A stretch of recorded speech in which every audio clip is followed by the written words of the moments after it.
In the wake of controversial elections in Côte d'Ivoire, Cameroon and Tanzania, and ahead of the upcoming polls in Guinea-Bissau, where opposition crackdowns and accusations of institutional manipulation are rising, trust in democratic institutions is seriously under threat. False narratives are increasingly targeting parliament, court, and security forces, eroding public confidence. Today on InfoCheck, we draw on insights from PenPlusBytes Disinformation Index Report, a research carried out in Côte d'Ivoire, Ghana, Burkina Faso, and Mali, and speak to a former Senegalese parliamentarian to unpack how disinformation is weakening democracy and what can be done to restore trust. Dr. Ibrahima Sané, welcome to InfoCheck. Thank you. It's an absolute pleasure having you. My pleasure is mine. Now, how do false narratives specifically damage public trust in parliament and courts? I think it's a very deep question, this one, and it's not today's on. It's probably due to the way our communities and societies were ruled. There was a paramount chief, and his word was, because it's his and not hers, his word was always paramount and not discussed. And that power was inherited also, as he was not elected, and he probably will hand over to one of his kins if it's not his son, and so on and so forth. So it shows you that it's difficult for people to trust in the way elections are held in our countries. Very difficult to trust. And there's also this narrative from the Western world that in Africa it's only corruption. We have this reputation of having corrupt officials, corrupt governments, and also in the West we also have this reputation of having corrupt processes, electoral processes. And the Western world will send observers to us to see if the elections were fair. And we never send observers to elections in the US or in France or in Britain. They send observers to us to see if they are fair. So given this environment and all those narratives, as you say, it's difficult for people to trust the electoral process. And why do you think, for example, countries in the African Union don't send observers to, let's say, European countries or North American countries to observe elections also and also give recommendations as they do to us? What's the point? First of all, they don't have the funds. You have to fund all those operations. The West, they have the money. They can send people. And it'll be expensive to maintain a big group in all those Western countries when they have elections. And when you have so important needs, development needs in your own countries, do you give funds to such operations? No, I don't think you will. Secondly, I don't think they will even listen to you. I don't think African Union sending observers, those observers will even get listened to. So there's no point. Now, in terms of you being a former parliamentarian, the parliaments in several African countries that have undergone elections recently have really come under a lot of criticisms. The parliament in Côte d'Ivoire, in Cameroon, in Tanzania, there's almost this belief that the executive is hijacking the role of the parliament. What do you make of this? This is a big problem. Usually, you always have people who say the elections have been rigged. Whether it's true, and most of the times it's true, but even if it's not true, you will have opposition saying the elections have been rigged because they know there will be people to believe them. Some people will believe them, always. The struggle for power doesn't always, in Africa, doesn't always follow an orthodox path. It's sometimes it's the stronger person. Hence the numerous coup d'etat. The military will come in, will say, no, I'm not staying.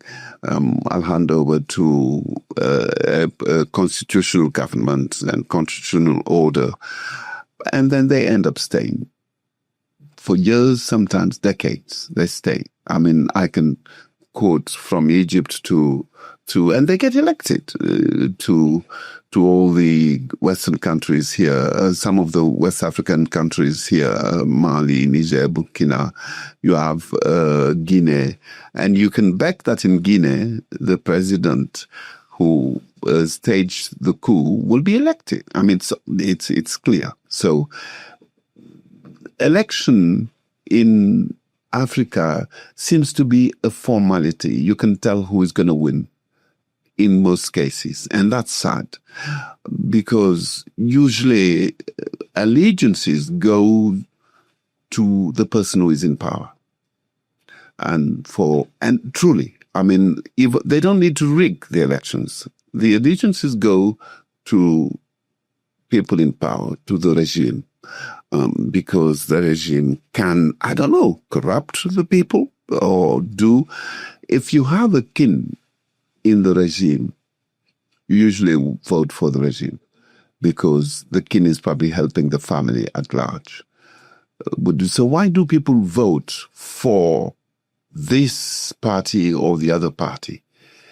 It's not always the same criteria of selecting your candidate or voting for someone. Not always the same. So it's difficult to say, do we ever have elections in Africa? I even have my doubts. Have elections been even fair in Africa? I have my doubts. Maybe we had democratic communities in Africa, but that's never been documented, so we don't know. Well, look, British Parliament was what? Established in 1707. I'll go even further. I'll say the English Parliament was established in the 13th century. India has been a democracy for what? Hundreds of years. So this is a practice we've come into in Africa, and I think it will take some time before elections can really be deemed fair. Can we go back to there's a narrative going around that Africa needs its own type of governance system. Do you think that would be a more viable solution? Is the copy and paste of the colonial parliamentary system and presidential systems from the colonial powers in Europe really working for Africa? Or are you part of those that believe that Africa needs to sit down, rethink, and look for an indigenous way of governing its people, whether that be, an old, ancient African way of governing people and try to modernize it, and make it modern and fit for purpose? Well, those people holding these views should come with a clear module on how to operate and efficiently and essentially heed people's voices, heed people's needs. Do you actually listen to people? Really, if you have this type of government. In Senegal, they used to say, that's when Senegal was around, that why have a multi-party system when in fact the single-party system is more democratic? And he was not totally wrong, because there was debate within different currents, different opponents in the system. There was opposition. They agreed only on the leader, but not necessarily on. There was a debate inside, very vibrant debate within the single party. Then came the multi-party system, and everyone wants his own way to create his party. And today we have probably over 400 parties in Senegal, which is ridiculous, but for such a small country. But then everyone is free. That's a constitution, to create a party, set up a party. And everyone tries to get heard and is fighting because in politics, that's where they see people have money. Where do they get it? You have to look at it. So everyone wants to come into government and have some responsibility in power. And do you have democracy in these circumstances? I'm not certain. Now, there seems to be a lot of disinformation when it comes to parliament. And I have a personal opinion on that because I think it's easier to blame a group of people, be they 100, be they 200, depending on the country in terms of the number of parliamentarians, than to actually blame the executive, which are much fewer, right? Do you think the parliament has been a scapegoat of bad governance in Africa? Do you think there is deliberate misinformation anytime it concerns the parliament? And why do you think, for example, when we have military dictators come into power, of course, the first thing they're going to do is to suspend or dissolve the parliament, which is supposed to be the voice of the people. But do the people really believe that the parliament is their own voice? Because it looks like the people support these military administrators when they come into power and support them to dissolve parliament. Is there a disconnect between parliament and the people? Or do Africans just like seeing a strong man rather than a group of people? No, well, look, I've been on this earth for quite some time now. So, and I've yet to see a country where the military took over and the people didn't support them. I've yet to see that. If you know an example, tell me that example. Whenever there is a government that's overthrown, the military support them, the people support them. So that's clear. Now, there is this distrust in parliament because our parliaments do not, in most countries, play their real role. I'll give you the Senegalese constitution, which is probably the same as there. It's parliament that authorizes the president to act, government to act. Without a law, they cannot. But government can get all the laws they want passed because parliamentarians just obey the executive because they are the ones who have the money and who make decisions and spending and allocate resources to your part of the country or whatever it is, who have projects in it. So parliamentarians tend to obey the executives, if not their parties, the party they belong to. And so it's not, they do not play their role. I was a parliamentarian in about 15 years ago or whatever, just over that. And what happened at the time was very simple. We had 8 people who had never sat in a school. They couldn't read the law we were voting in. I know, for instance, an interesting example. In Niger, at that time in Niger, you couldn't be an MP if you were parliamentarian, if you hadn't gone to BEPC, we say that in French. That's probably upper 5th level or upper 6th, I couldn't tell. So, but it's not the case in most African countries. You can go to parliament, get voted in, and yet, what do you say? I mean, you cannot read the laws you're voting on, and so you just vote because people tell you to vote. Simply, your party tells you to vote, or the government tells you to vote. Is that democracy? We need a critical mass of informed people on the issues that are being voted on. Do people read and try to understand the issues, what is at stake? I doubt that, I'm afraid. There's a lot of laziness around. I can testify to that. And people just don't look into those documents and what would be the consequences. They live the moment and they vote because they want the party to win. So I stay at the post where I am if the regime is still there. So why overthrow, vote against? The regime will fall and I'll lose all my privileges.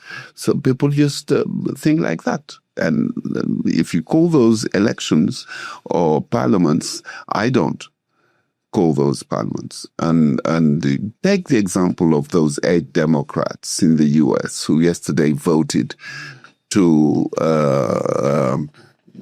end the shutdown in the United States. They thought of the country as well. Okay, they might detest President Trump, but they thought the country had suffered enough and that the shutdown should stop. And they voted for it. It's going to be difficult not to talk about courts and security institutions also. Disinformation really is a thing when it comes to this too. Do you think that Africans generally misunderstand the role of security institutions and the courts, or do you think like maybe there is not enough education about the role the courts should play? And of course, there is also the issue of the executive controlling and instrumentalizing the courts also against the people and the opposition. How do you think this can be sorted out? Tough to sort that out, really, because illiteracy plays a big role. Do people understand the role of courts, security forces? And do security forces themselves understand their role? I'm not certain.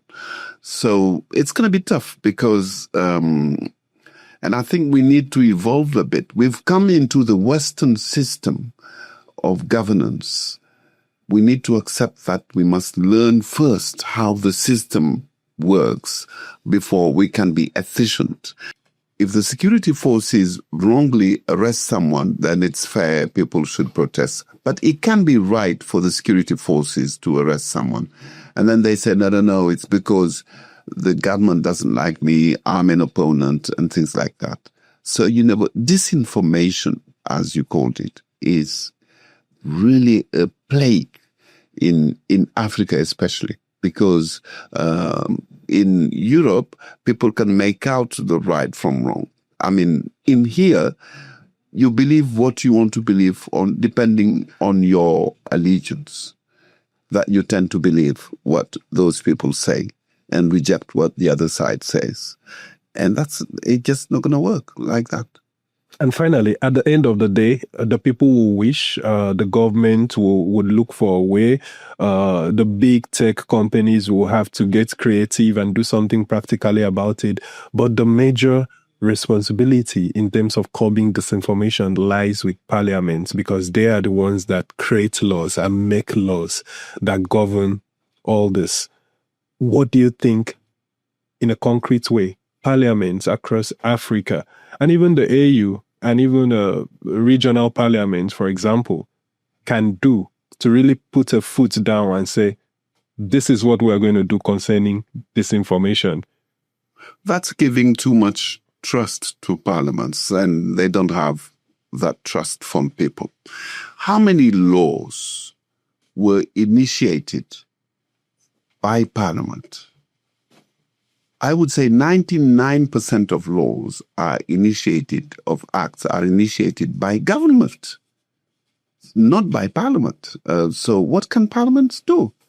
This is what I'm saying. And that's a problem. I don't see parliament being able yet to play the role you're describing. They can't. People don't trust them. They say they obey government simply, and they don't play their role. They're supposed to control government and say, you didn't spend rightly this money. You did wrong here. And very few parliaments do that in Africa. If you know them, just tell them, this parliament does that or that. This is the problem. Maybe South Africa. I watched sometimes debates in the South African parliament. I could see Julius Malema, the EFF molesting the minister, but he was an opponent. Opponents do that here. But what about the majority of people? They don't. They don't question seriously the government. People belonging to the regime. MPs belonging to party of the ruling party. They don't. The opposition does, but it serves nothing because the government just doesn't listen. It's a shame for a minister to come and be disapproved by Parliament. The government will never accept that.